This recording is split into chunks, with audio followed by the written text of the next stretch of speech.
Voici Tam Tam Tropical, votre émission d'information et de débat sur l'Afrique et sa diaspora, conçue et présentée par Juvénal Noël.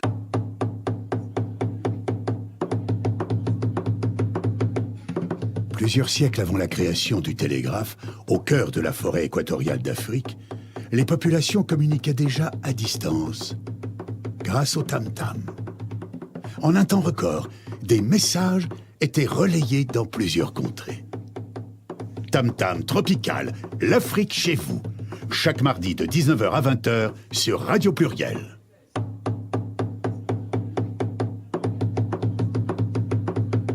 Tam Tam Tropical, votre magazine sur l'Afrique, conçu et présenté par Juvénal Noël.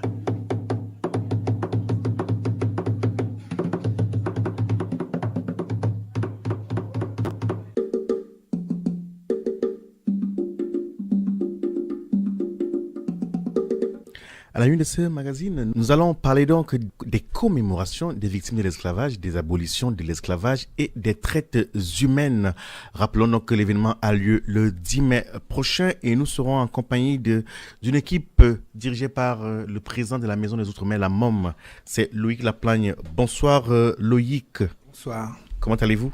Ça peut, un peu mieux. Un peu mieux. Merci d'avoir accepté notre invitation. Vous n'êtes pas seul, vous êtes avec d'autres personnes qui semblent également des membres d'associations. Je vous laisse le soin de présenter donc. Ils vont se présenter par eux-mêmes. Donc, tout de suite après près de vous. Donc moi c'est Malcolm et donc je suis présent pour représenter Haïti lors de la commémoration. Malcolm. Malcolm X ou Malcolm comment Malcolm Burta Mentor. Et près de Malcolm. Donc moi bonjour, c'est Alan Dorville et du coup là je représentais la Guyane. Je suis président d'une association qui s'appelle Petit Pays et l'association s'appelle comment? Petit Pays. Voilà donc ceux avec qui nous allons ce jour donc en fait passer cette émission. Cette émission également, nous irons sur le continent prendre quelques nouvelles où hier, le président togolais Faure Gnassingbé est arrivé à Libreville. C'est la première visite d'un chef d'État étranger depuis qu'Ali Bongo est tombé malade en octobre dernier. Ces informations et bien d'autres vous seront présentées. On parlera également du Gabon, le Gabon culturel, Gabon qui va élire le 31 mai prochain Mister et Miss Gabon. Voilà pour le sommaire. Tam Tam Tropical, c'est tous les mardis soirs de 19h à 20h sur Radio Pluriel.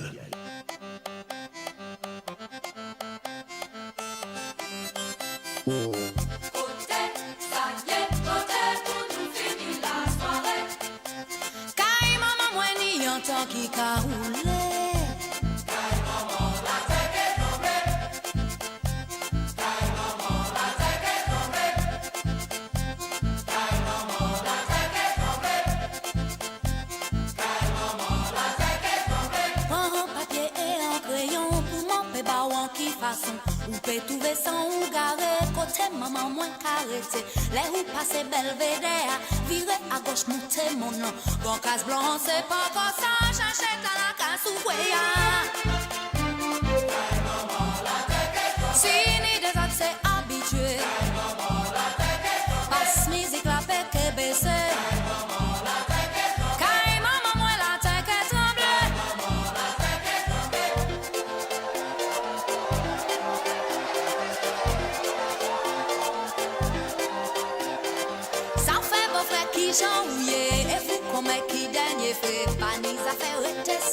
Si on y mal pied, ou on est souillé, la goutte est pas commandée. Et pour manger, pas calculer, les musiques à déboulées, c'est habillé pour nous aller.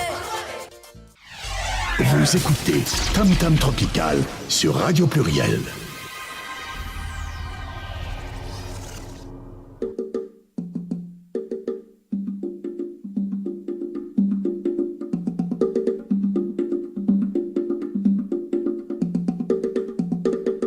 Mesdames, Messieurs, bonsoir. Nous sommes ensemble pour une cinquantaine de minutes d'informations et de débats sur l'Afrique et ses diasporas. Soyez les bienvenus. Je vous l'annonçais donc à l'entame. Nous recevons une équipe de la MOM, la Maison des Outre-mer, qui est constituée également par d'autres représentants associatifs, ces associations qui vont donc contribuer le 10 mai prochain aux commémorations des victimes de l'esclavage, des abolitions de l'esclavage et des traites humaines. Pour ceux qui se joignent à nous, qu'à ce moment donc, nous allons refaire un petit tour dans le studio pour présenter nos invités. Face à moi, il s'appelle Loïc Laplain, qui lui est le président de la MOM. Bonsoir, il faut le plus Loïc. Rebonsoir. Bonsoir. Et à la gauche de Loïc, il s'appelle Malcolm. C'est facile à retenir. Bonsoir Malcolm. Bonsoir. Et celui qui nous vient de la Guyane, le représentant de la Guyane, dont j'ai oublié le nom. Alan et bonsoir. Alan, bonsoir Alan. Ces trois messieurs vont également donc être accompagnés par une charmante dame. Ceux qui nous suivent habituellement la connaissent déjà. Michael, bonsoir. Bonsoir. Comment ça va? Ça va très bien. Bien. Là, au moins, s'il y a une femme, on ne dira pas que ces hommes ont laissé les femmes, ont relégué les dames aux casseroles. Que dire? Cela fait combien d'années que ces abolitions sont commémorées? Elles sont commémorées depuis la loi Taubira.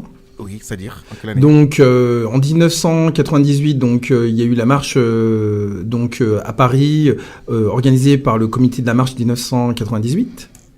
Et donc, la loi fut promulguée si je dis pas de bêtises, dans la foulée, donc sous le mandat de Monsieur François Hollande, et dont Jean-Marc Ayrault était ministre de l'Assemblée nationale, donc du Parti socialiste. Donc ce soir, vous nous parlerez, pour ceux qui se joignent à nous, effectivement, vous nous parlerez du programme, du contenu. Nous redécouvrirons en fait la MOM, la Maison des Outre-mer, rappelant qu'il y a à peu près 1 an que cette structure a vu le jour. Nous allons découvrir ce que fait, quel est le contenu de la MOM, la Maison des Outre-mer en région Auvergne-Rhône-Alpes, et connaître également le contenu même en fait de ces commémorations en fait, qui dureront quand même un certain nombre de jours. Qu'est-ce qui est prévu dans les grandes lignes, Loïc Laplagne?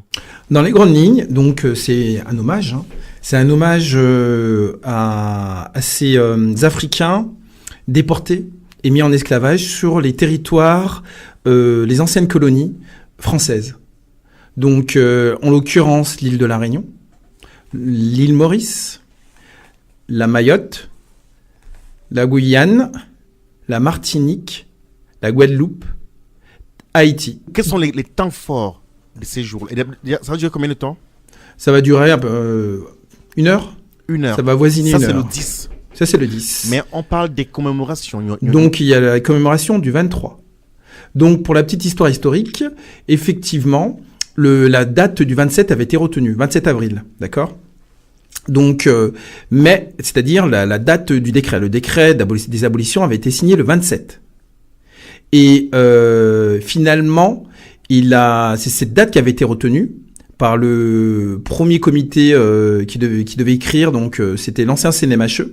Donc, CNMHE, c'est quoi? C'est la structure, la cellule, disons, qui s'appelle Comité national de la mémoire et de l'esclavage, donc qui dépend directement du ministère des Outre-mer. C'est eux qui statuent sur notamment sur comment fêter la fête nationale à Paris, au Jardin du Luxembourg, d'une part. D'autre part, c'est eux qui préexaminent, par exemple, les subventions des associations qui tendent à honorer, à commémorer sur le territoire français.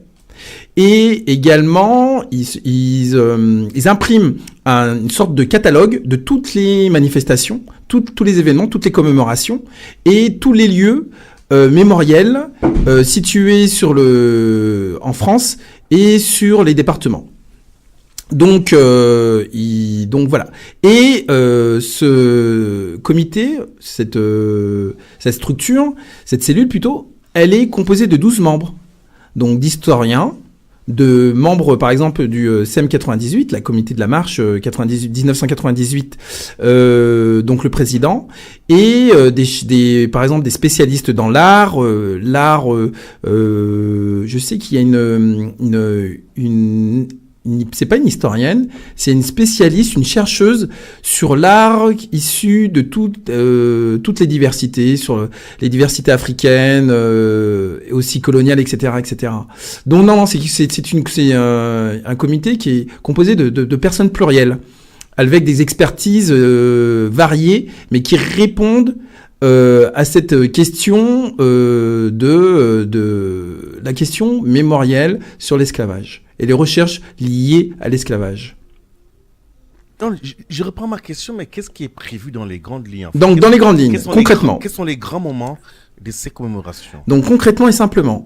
Simplement, donc, la commémoration, c'est le 10, c'est la date qui a été choisie, donc, par la circulaire Fillon, pour fêter de manière unanime, sur les territoires métropolitains, la commémoration. Et il y a 4 commémorations. En fait, les principales sont celles de la Guyane, de la Martinique, de la Guadeloupe et de la Réunion. Et c'est-à-dire que sur chaque territoire, concrètement, une date a été, une date historique, incarne ces commémorations. Donc, sur le territoire martiniquais, c'est le 23 mai. Sur le territoire guadeloupéen, c'est le 27. Sur le territoire réunionnais, c'est le 20. Et le territoire guyanais, le 10 juin. Donc, ces dates vont être... donc, chaque personne ici va citer une date. Donc, Marie-Claude, sur la Martinique, elle est martiniquaise. Sur ma droite, la Guyane, donc Alain, de l'association Petit Pays, l'association guyanaise. Donc, le Guadeloupéen n'est pas là. Donc, il s'agit de Christophe Bicep, professeur au lycée Rabelais. Et nous avons une petite surprise de Marc cette année. Je ne sais pas si c'est une surprise, mais en tout cas, c'est rétablir, pour moi, pour ma part, rétablir aussi je dirais pas un détail, mais une certaine justice historique. Donc, il s'agit d'Haïti. Haïti était un territoire français. Il faisait partie des colonies, d'ailleurs, qui était la plus importante. Et effectivement, la petite différence, c'est que, la grande différence, c'est qu'Haïti a obtenu sa liberté et l'a prise par elle-même. C'est-à-dire, ce sont les esclaves sur le territoire haïtien qui ont renversé les colons, l'ordre établi, et ont repoussé et vaincu les armées napoléoniennes qui étaient venues rétablir l'esclavage. Tam Tam Tropical, c'est tous les mardis soirs de 19h à 20h sur Radio Pluriel.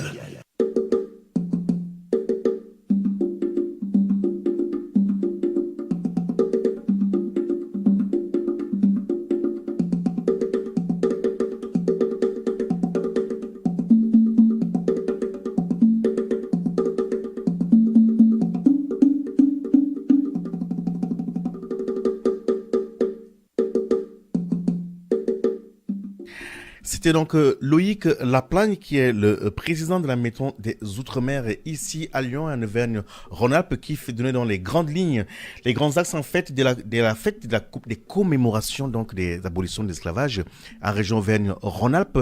Sur un tout autre plan, un plan toujours culturel, nous allons du côté de Paris.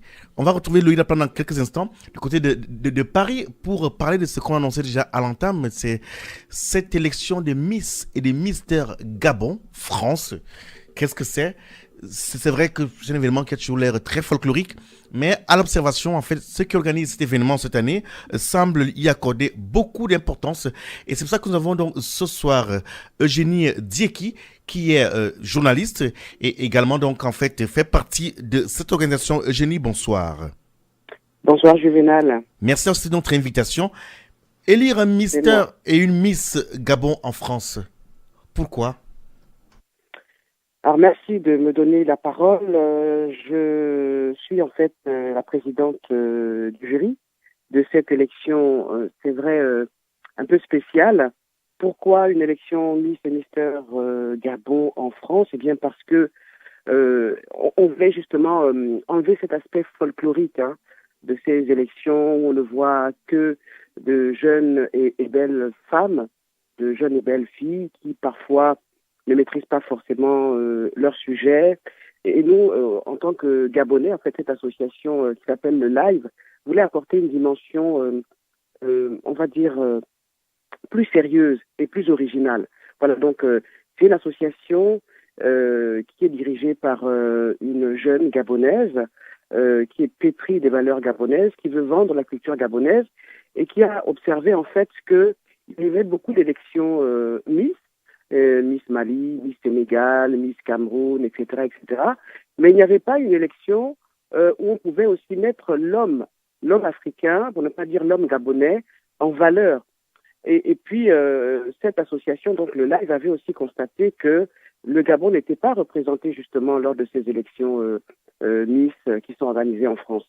Voilà donc l'une des principales raisons, les principales raisons pour lesquelles cette élection s'appelle Miss et Mister Gabon 2019.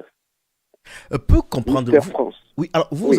vous avez quand même un parcours assez pas particulier, mais atypique. Vous êtes journaliste et aujourd'hui vous faites même, vous êtes coach en fait des personnalités. Quand on voit Oui, tout à fait. quand on voit quelqu'un comme vous qui s'engage, on aimerait bien comprendre pourquoi vous apportez votre caution à cet événement. Quel intérêt avez-vous à soutenir cet événement-là, s'il vous plaît? Eh bien, parce que je suis gabonaise, parce que je suis africaine, je suis pétrie du panafricanisme. Ça fait 30 ans que j'accompagne les talents, où qu'ils soient. Quand j'ai été directrice des programmes à Libreville et Paris, mon travail consistait à être une chercheuse de tête, chercheuse de talent. Vous n'imaginez pas à quel point, et vous en êtes l'incarnation, l'Afrique et les Africains en France et dans le monde sont des talents, sont de la matière première. Et moi, je suis toujours admirative justement de ce talent. J'ai aussi le privilège d'être, on va dire, une ancienne. J'ai pas honte de dire mon âge, j'ai aujourd'hui 55 ans, mais j'évolue à la fois, je suis très à l'aise dans un milieu de jeunes, donc c'est pour ça que j'accompagne cette jeune association, et tout aussi à l'aise dans un milieu où il y a des personnes de ma génération.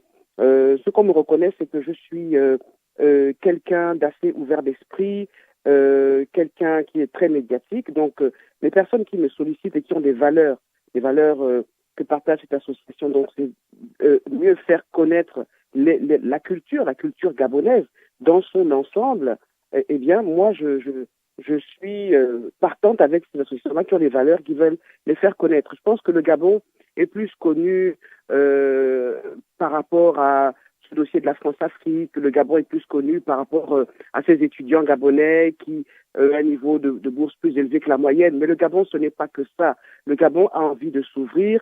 Les Gabonais qui viennent en France se considèrent souvent comme des expatriés. Et on se rend compte que de plus en plus de Gabonais ne veulent plus être vus à travers simplement le prisme de l'étudiant qui rentre au pays, mais du Gabonais qui vient s'installer en France parce qu'il a des choses à apprendre, mais il a aussi des choses à apporter au Gabon depuis la France ou à quelque endroit qu'il se trouve dans le monde. Donc les Gabonais, nous sommes à peine 2 millions dans le monde, enfin au Gabon. Les Gabonais sortent de plus en plus et veulent montrer davantage la culture gabonaise, la richesse gabonaise en dehors du pétrole.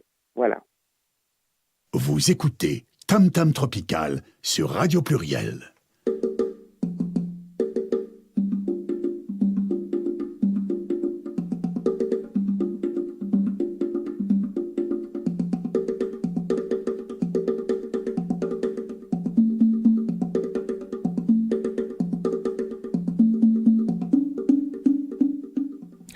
Pour ceux et ceux qui se joignent à nous, qu'à ce moment, nous recevons à ce moment Eugénie Dieki, qui est donc l'une des responsables. Elle est la responsable du jury, effectivement, de l'élection Miss Gabon, Miss et Mister Gabon. Ce sera la première édition donc, qui aura lieu dans la fin de ce mois, le 31 mai prochain. Ce sera donc au Cristal 91 autant pour moi.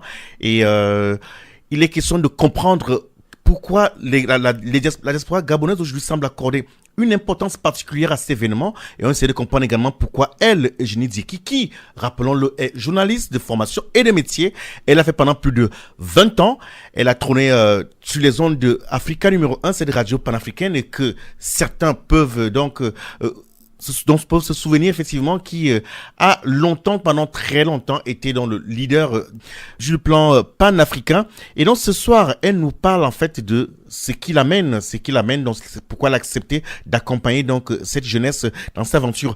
Est-ce qu'on peut croire, Eugénie Dieki, est-ce qu'on peut rêver, est-ce qu'on peut penser que cet événement peut être un élément fédérateur de cette diaspora gabonaise et qu'on a vu assez déchirée au lendemain donc de l'élection présidentielle de 2016, Eugénie?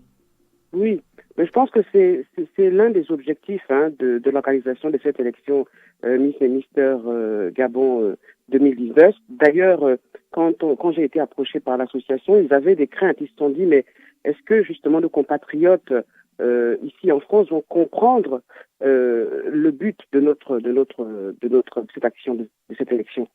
Je dis, mais il faut y aller parce que il n'y a pas que la politique, et au-delà de la politique, il faut pouvoir créer, comme les autres communautés, par exemple la communauté malienne est assez organisée en France, vous allez voir des Maliens, des Maliennes qui vivent en France, qui se saignent pour envoyer de l'argent au Mali, ils construisent des routes, des écoles, des puits.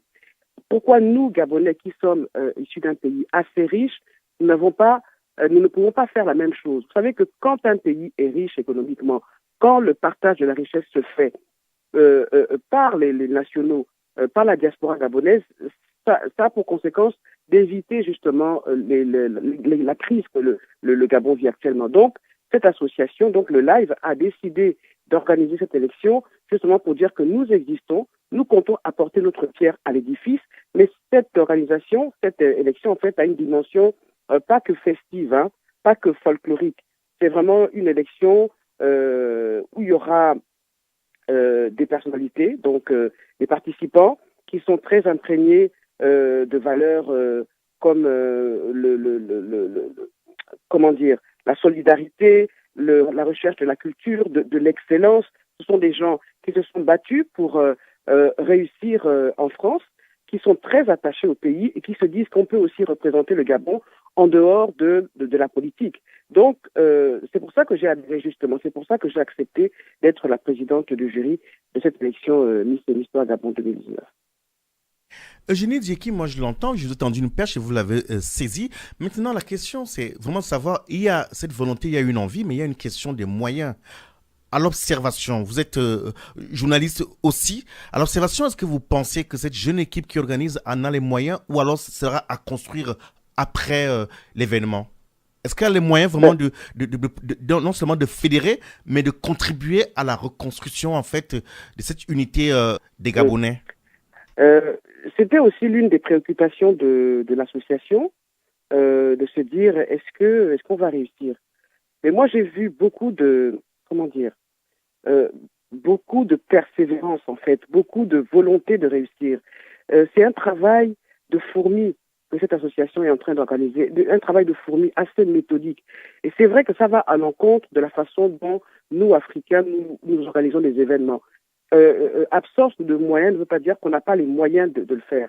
Quand on n'a pas les moyens financiers, eh bien, il faut être organisé, il faut rencontrer les bonnes personnes, il faut apporter la preuve qu'on veut y aller vraiment, il faut s'entourer de bonnes personnes, comme je le disais. Par exemple, le LIVE soutient d'autres associations, et notamment une association qui s'occupe de donner une meilleure image des albinos. Donc, c'est un travail, quand on n'a pas les moyens financiers, et ça c'est souvent un conseil que je donne en tant que coach, eh bien, il faut être proactif, se dire, je veux organiser un événement, je prends le temps d'y réfléchir, et quand j'ai bien réfléchi à tout ça, je cherche les bons partenaires et j'y vais avec le temps. Le temps, c'est beaucoup mieux que d'avoir de l'argent, parce que justement, on se prépare mieux et on ne navigue pas à vue. Moi, j'ai vu des personnes qui avaient des moyens financiers colossaux, qui organisaient des événements, mais s'ils n'étaient pas organisés, ça, c'était un fiasco total. Vous voyez, donc depuis un moment, je suis cette organisation. Elle est vraiment présente sur les réseaux sociaux, présente sur le terrain. Elle s'engage réellement. Et ça, il faut le dire, en fait. Les jeunes aujourd'hui, les jeunes Africains, pour ne pas dire les jeunes Gabonais, ils ont envie, ils ont en fait appris des leçons des aînés, des erreurs que nous avons pu commettre. Et maintenant, ils se réajustent, ils se réadaptent et ils veulent faire mieux. Et je pense que c'est quelque chose qu'il faut louer. Moi, je pense que c'est mon rôle, en fait. C'est mon rôle d'accompagner la jeunesse africaine et d'accompagner la jeunesse gabonaise. Je suis gabonaise, donc c'est mon rôle de le faire. Je suis au-dessus des clivages politiques. À cause de mon travail, de ma fonction de journaliste, je ne me mêle pas de la politique, même si, effectivement, j'ai des opinions. Mais dans ce cas d'espèce, mes opinions n'intéressent pas les gens.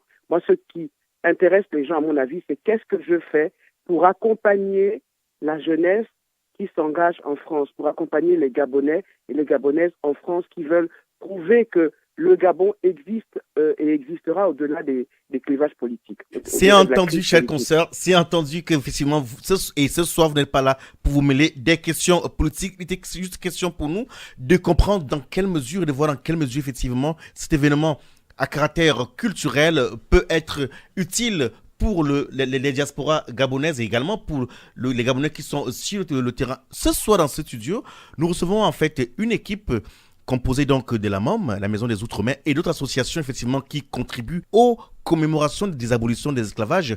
Et à vous, chers consoeurs et également citoyennes du monde, de l'Afrique, filles de l'Afrique, quel regard portez-vous aujourd'hui sur ces commémorations en fait des abolitions de l'esclavage, sachant que c'est un crime contre l'humanité reconnu, mais cependant, sur le continent africain, on voit encore à ciel ouvert des lieux, des pays où des hommes noirs sont vendus comme esclaves, mais curieusement, cela semble ne pas émouvoir des bien-pensants qui habituellement donnent des leçons. Oui. Quel est votre point de vue dessus? Il y a beaucoup à dire justement sur... Dites-nous-le. Là, je pense que vous pouvez le dire, s'il vous plaît. Oui, il y a beaucoup à dire. Moi, ce que j'aimerais dire, c'est que je pense que cette commémoration de l'esclavage, cette question de l'esclavage nous interpelle. Elle est vraiment au cœur de notre avenir, de notre devenir, de notre pourquoi. Alors, on est plus prompt à regarder l'esclavage commis par les autres. Et c'est vrai que depuis l'assassinat de Kadhafi, on voit bien les conséquences justement de sa disparition. Hein, on voit bien l'immigration, comment les migrants africains sont parqués en Libye et puis maltraités, exploités. C'est horrible. Mais regardons déjà dans nos propres familles. Moi, je suis gabonaise. Le Gabon est vraiment la terre de l'immigration. J'ai été enseignée par un professeur de mathématiques. J'ai été conduit par un taximan béninois. C'est des Camerounais qui m'ont appris ce que c'est que la tontine, l'art d'être en solidarité pour gagner de l'argent. C'est un Français qui m'a appris la langue française. Mais donc le Gabon s'est construit avec l'immigration. Ça, c'est un aspect qu'il faut mettre en valeur. Et il faudrait que justement le monde entier sache que l'Afrique est porteur de valeurs fondamentales. Ça, c'est une chose. Mais je dis encore une fois, on est prompt à critiquer la France qui a pratiqué l'esclavage. Je pense qu'il faut aussi jeter les projecteurs sur l'esclavage tel qu'il a été pratiqué en Arabie. Ça, il faudra aussi en parler. Mais l'esclavage est aussi pratiqué dans nos propres familles, n'est-ce pas? Au Gabon, il y a par exemple des jeunes filles béninoises qui arrivent du Bénin et qui sont maltraitées par des familles gabonaises, n'est-ce pas? Donc l'esclavage, il est partout en fait. Donc je pense qu'il faut d'abord commencer à nettoyer devant sa porte. S'occuper de, est-ce que je traite bien ma ménagère? Est-ce que je traite bien mon chauffeur? Est-ce que je traite bien mon employé? Parce que tout ça, en fait, ça revient à comment on traite l'humain. Est-ce qu'on considère que le travail que nous apporte l'humain que nous engageons est reconnu à sa juste valeur? Est-ce qu'il est payé pour ce qu'il fait? Ou alors on dit non, c'est grâce à moi qu'il vit et c'est comme ça que justement naît cette notion d'esclavage. Ce que j'aimerais dire aussi, puisqu'on est en France, c'est que on peut tout reprocher à la France, mais c'est quand même, si je ne m'abuse, le premier pays qui a déclaré la traite négrière et l'esclavage crime contre l'humanité, n'est-ce pas? Il y a des commémorations qui sont organisées dans tout le pays, notamment à Bordeaux avec la semaine de la mémoire.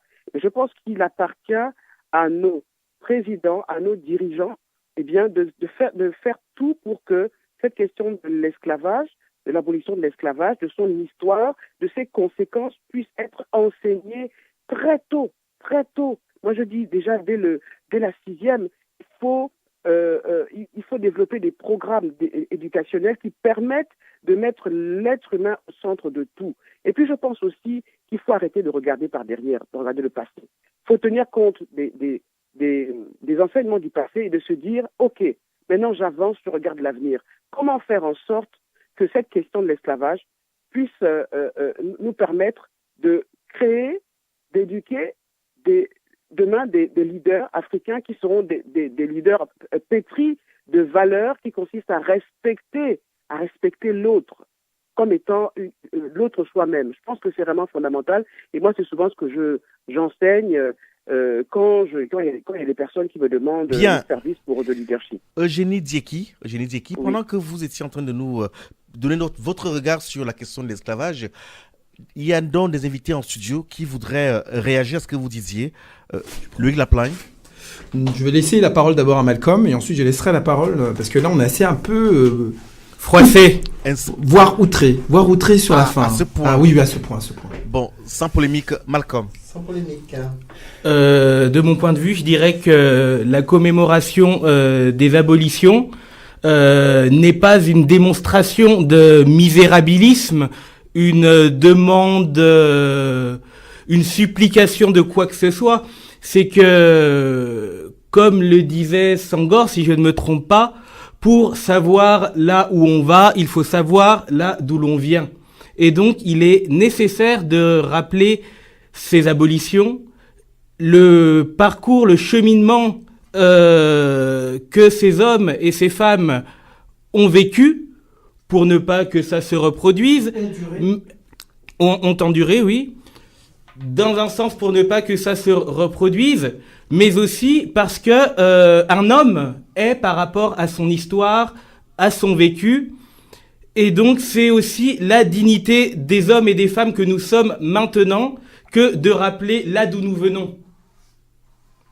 Ça c'est Malcolm et apparemment donc Marie-Claude voudrait réagir. Oui, un peu outré. Je ne sais pas si c'est votre métier de journaliste qui vous donne cette aura de parler de la France de cette manière. La France, on ne peut dire que dans la France, il y a eu quand même l'esclavage et qu'on fait la commémoration par rapport à tout ce qui s'est passé, les abolitions.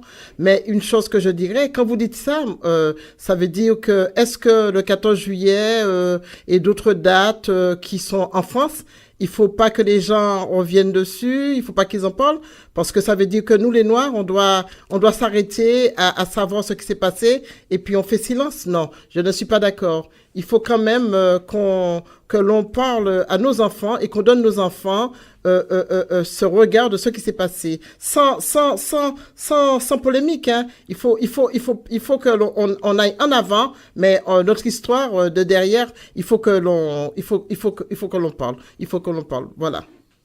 Ça, c'était donc Marie-Claude Pivert, qui est l'une des responsables de la Maison des Outre-mer. C'est un point de vue, naturellement. Et justement, c'est que nous avons, nous-mêmes, quand je dis nous, Africains et Afro-descendants, le devoir aussi de réfléchir ensemble sur ces questions de mémoire, de manière à ce que nous puissions nous approprier sérieusement ce pan de notre histoire-là. Apparemment, que nous voudrions réagir en studio. Et puis du coup, je rebondis aussi sur ce que vous avez dit, parce que vous avez dit réagir par rapport à l'esclavage, c'est aussi savoir si on traite bien les gens autour de soi, si on traite bien ses employés. Et du coup, en ce moment, en France, la plupart, enfin, je dirais pas la plupart, mais il y a énormément de Noirs, et beaucoup de Noirs il y a pas beaucoup de Noirs aux postes importants.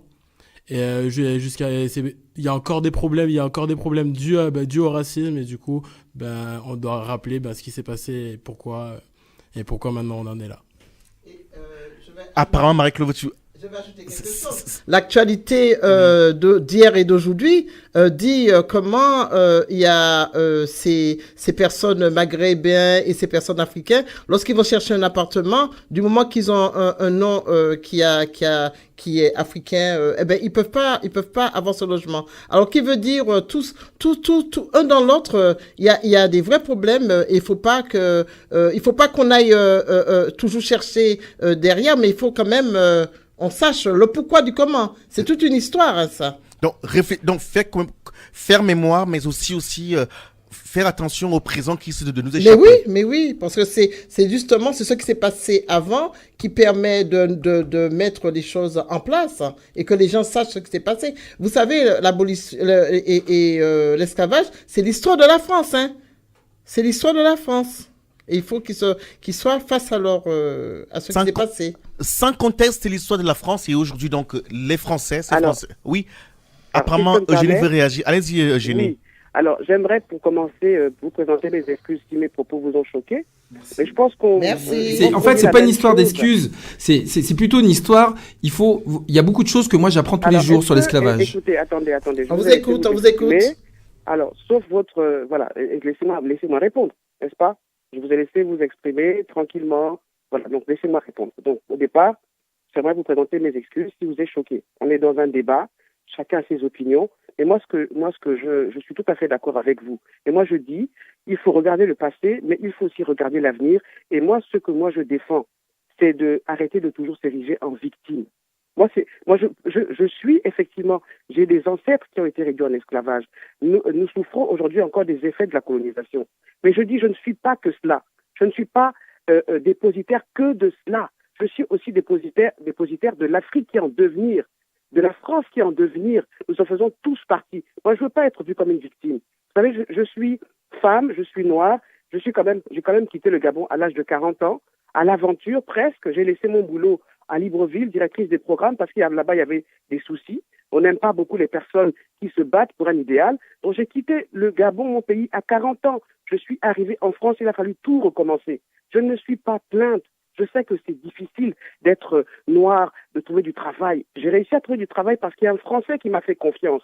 Et à Africain numéro 1, j'ai permis à ces Africains de France qui se lèvent tôt, ces Noirs de France qui se lèvent tôt, de dire « nous avons notre place en France ». Donc, je suis totalement d'accord avec vous. Et moi, je dis, je regarde le futur, n'est-ce pas? Moi, le passé, ce passé-là, c'est vrai que ça a duré très longtemps, mais ça ne fait pas partie de mon identité entière. Je suis beaucoup plus que cela. Donc, je suis d'accord avec vous. C'est vrai que c'est choquant. Il y a des choses à faire en France. Il y a encore des jeunes brillants, des Noirs brillants, qui méritent d'avoir des places. Mais c'est un combat qu'il faut mener. Je suis entièrement d'accord avec vous. Et c'est pour ça que, justement, j'accompagne de plus en plus de jeunes qui veulent montrer que être noir, ce n'est pas une honte. Être noir, ce n'est pas qu'être... on vient de nulle part, on vient d'un continent miséreux. Être noir, ça doit être une force, une fierté. On doit enseigner le passé, mais on doit aussi regarder du côté de l'avenir. Donc voilà mon message, et encore une fois, pardonnez-moi si je vous ai choqué. Merci à Eugénie Dieki, donc, qui a accepté donc de se prêter au jeu. On espère vous avoir donc prochainement, afin de pouvoir donc continuer donc à réfléchir et à penser cette Afrique, ces Africains, ces Afro-descendants qui aujourd'hui veulent avancer, étant libres de leur passé, sans toutefois avoir honte ou quoi que ce soit de ce qu'ils sont. Merci encore à vous et au plaisir. Merci beaucoup. Tam Tam Tropical, c'est tous les mardis soirs de 19h à 20h sur Radio Pluriel.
Vous écoutez Tam Tam Tropical sur Radio Pluriel.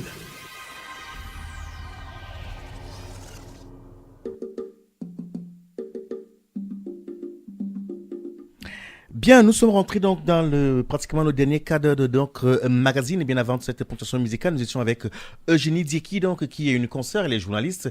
Elle a travaillé pendant plusieurs décennies donc sur la radio panafricaine Africa numéro 1.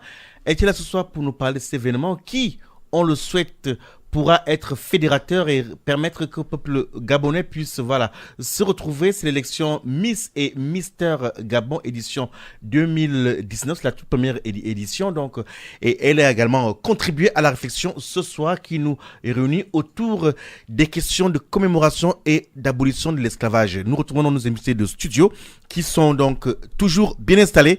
J'ai vu les réactions qui étaient un tout petit peu assez fortes. Et ça peut se comprendre parce qu'effectivement, ça a trait à cette charge que ces peuples noirs ont subi pendant très longtemps. Quand on touche aux questions de l'esclavage, c'est 4 siècles, c'est pas évident. Et encore aujourd'hui, sous plusieurs formes, en fait, ces peuples subissent. Et cela n'est pas du tout au plaisant. Nous allons rentrer dans le cœur même, en fait, de ces commémorations. Loïc Laplagne. Donc, la commémoration se veut pédagogique. Donc cette année, il y aura donc des lycéens du lycée Rabelais avec leur enseignant donc Christophe Bicep qui a travaillé sur les 4 cours, les 4 heures de cours d'éducation civique et morale sur la question de l'esclavage. Donc il en est ressorti une expo et cette expo sera exportée sur la place Antonin-Poncet donc et présente lors de la commémoration. Donc nous, on est vraiment dans une démarche pédagogique. J'aurais voulu faire de la pédagogie tout à l'heure avec la dame, parce que avec la dame, la journaliste juste avant, mais je n'ai pas eu ce temps et ce plaisir. Je pense qu'il y a vraiment une démarche intellectuelle à faire auprès des gens qui... la France n'affronte pas son histoire. L'esclavage, c'est quoi ? L'esclavage, c'est une part sombre de l'esclavage, de l'histoire de France. C'est une part sombre, comme a pu être le comportement du gouvernement de Vichy, avec les Juifs, comme il a pu l'être en Algérie et dans d'autres pays anciennement colonisés africains. Donc, l'idée, c'est, nous, avec une commémoration, ce n'est pas simplement faire un hommage. Ce n'est pas simplement de dire affronter votre histoire sombre que vous voulez mettre sous le tapis. Et pour le coup, effectivement, il y a deux autres commémorations, une à Villeurbanne, et une autre à Vanvelin. Et effectivement, on nous permet de commémorer, mais en banlieue, en périphérie. C'est-à-dire que nous avons décidé d'aller au cœur du Poulet, donc en centre-ville, donc place Antonin-Poncet à côté de la place Bellecour, pour en cette journée nationale, la France, premier pays à avoir, et pas aussi facilement que cela, on peut le penser, accepter le texte de loi Taubira et décréter l'esclavage comme crime contre l'humanité. Ça a été un très très très long combat. La France ne l'a pas fait d'elle-même. C'est-à-dire, quand je dis la France, c'est les instances, évidemment. Et il y a aussi un problème au niveau de l'enseignement à l'école. C'est pour ça que là, le membre de notre association, qui est enseignant de français et d'histoire, a travaillé l'année dernière sur la colonisation et le commerce triangulaire, et cette année sur le marronnage. Donc, cette commémoration, son point angulaire est sur on n'accepte pas l'abolition comme pour nous une libération. La commémoration de l'esclavage, l'abolition n'en était pas une, elle était déguisée. C'est-à-dire, Loïc Laplagne, j'avoue que je vous écoute attentivement pour essayer de vous comprendre, mais je ne vous suis pas. Vous avez d'abord dit que on ne vous permet, je vous dirais qui est on vous fait célébrer, commémorer, autant pour moi, dans la périphérie. Ah, il me semble qu'à Lyon, il y a un souci. À Lyon, effectivement, ce n'est pas Nantes, ce n'est pas Bordeaux, ce n'est pas un ancien comptoir où partaient les navires négriers, mais la France a bénéficié de toute cette économie, cette première économie mondialisée, qui fut la traite du bois d'ébène. Et tout le pays, tout le territoire national, en cette période de 4 siècles, a bénéficié des retombées économiques. La canne à sucre, le coton, les mines de sel, etc., etc. Donc, quel qu'il en soit, chaque territoire français devra accepter son histoire et laisser cette journée nationale comme le 14 juillet, comme le jour de la Shoah, une date qui est nationale et qui devrait être célébrée. Donc voilà. Et aujourd'hui, encore, je peux vous dire on ressent encore des retentissements de part et d'autre au niveau de la mairie de Lyon, pour le coup. Et ils sont obligés de la faire. C'est une journée nationale. Mais il n'y a pas de frein, il n'y a pas d'empêchement. Mais on voit que c'est pas quelque chose qui est accepté, je vais pas dire avec joie, mais avec intérêt. Vous écoutez Tam Tam Tropical sur Radio Pluriel. J'avoue que la question, je l'ai posée clairement, mais j'ai l'impression que je ne me suis pas fait comprendre. L'année dernière, sur la place Antonin Poncet, il y a eu une commémoration. Cette fois-ci, il y en aura une, je suppose, ou pas du tout? Exactement.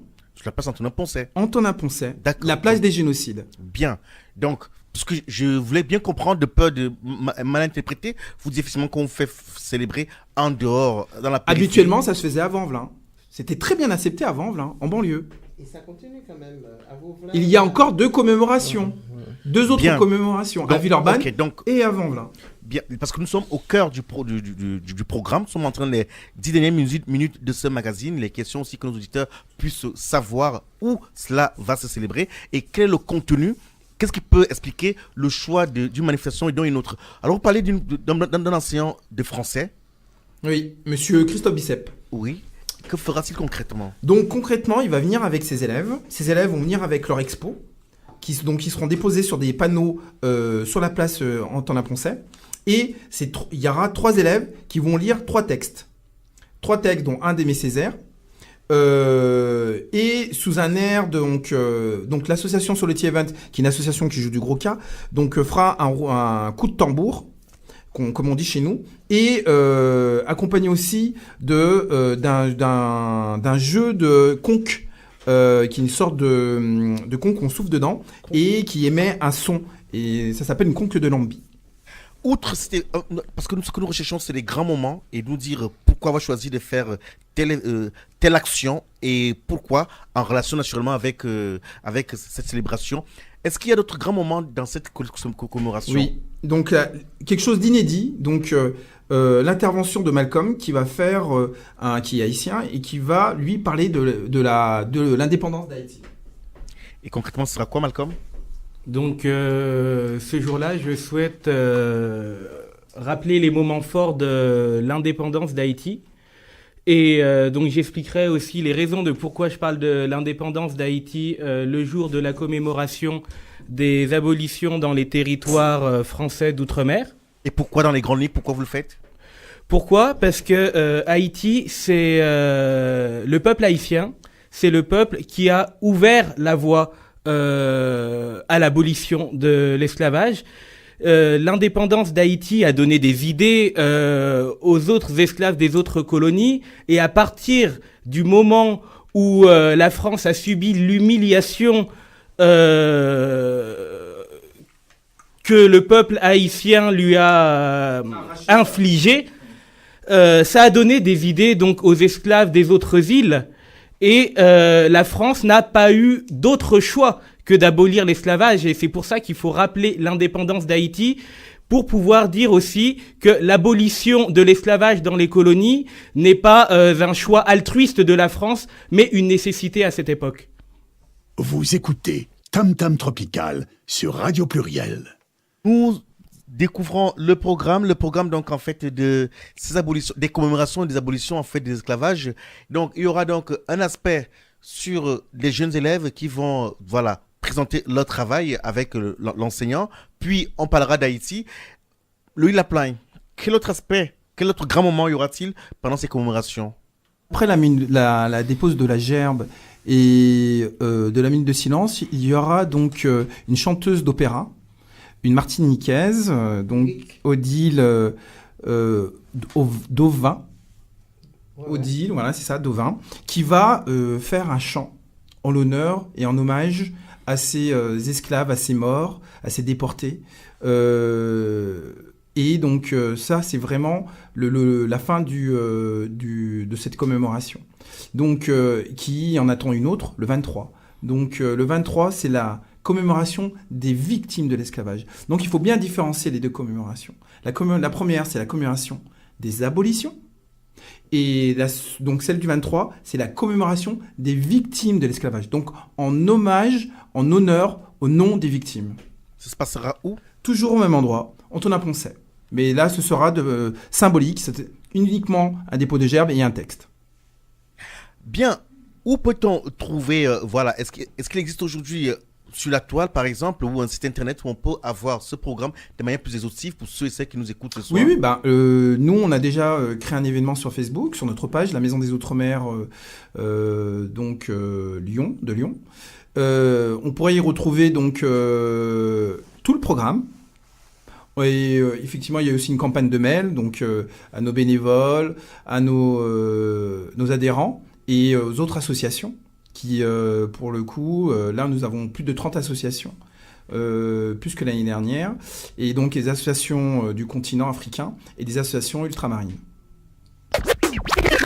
Tam Tam Tropical, c'est tous les mardis soirs de 19h à 20h sur Radio Pluriel.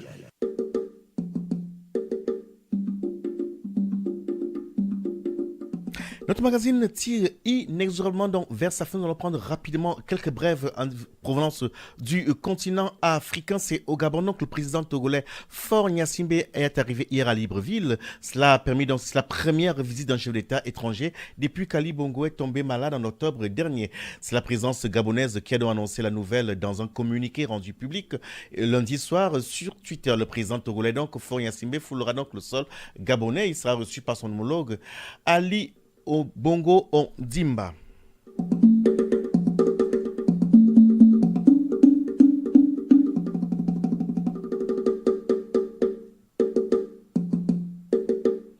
Et c'est la démocratie béninoise qui semble compromise, donc le Bénin, qui est considéré comme un exemple de démocratie en Afrique de l'Ouest, présente un visage politique plutôt inquiétant. Depuis quelques mois, dans le pays d'Afrique de l'Ouest, le Bénin était à l'avant-garde d'une nouvelle vague de démocratie multipartite et qui s'est répandue sur le continent depuis 1991. Cependant, les dernières élections qui se sont déroulées dans le pays ont terni son image, estiment certains analystes de la politique africaine. Rendu dans les 2 dernières minutes de ce magazine, que retenir donc à Loïc Laplagne, qui est le président de la maison des Outre-mer. On notera que la seule dame qui vous accompagne ce soir a très peu parlé. Oui, c'est vrai qu'il a été à l'essentiel.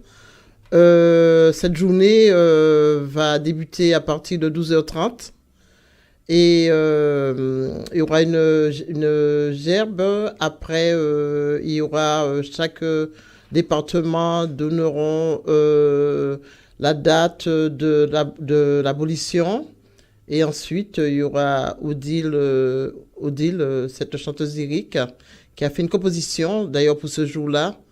Et puis, il y aura les expositions de ces enfants. Hein. Avec chaque enfant, il y a des enfants, il y aura 3 textes qui seront lus par ces enfants. Et donc, avec le professeur Christophe Bicept, qui est professeur au lycée Rabelais de Dardilly, à Lyon. Merci Marie-Claude Pivert. Là, on vous a entendu. Oui, mais de toute façon... quand les choses sont dites précisément, on n'a pas besoin de rajouter tout et n'importe quoi. Il vaut mieux qu'on ne parle pas pour rien, quoi. On reconnaît Marie-Claude. Merci à Marie-Claude et à toute l'équipe qui s'est déplacée ce soir pour venir nous annoncer donc ces commémorations. Merci des abolitions. à Alain de l'association. Tu présentes ton association ? En 30 secondes. Hein.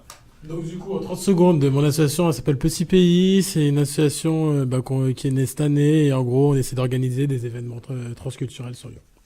Merci beaucoup Alain, merci à Malcolm. Bonne soirée à vous tous. On peut dire soyez nombreux.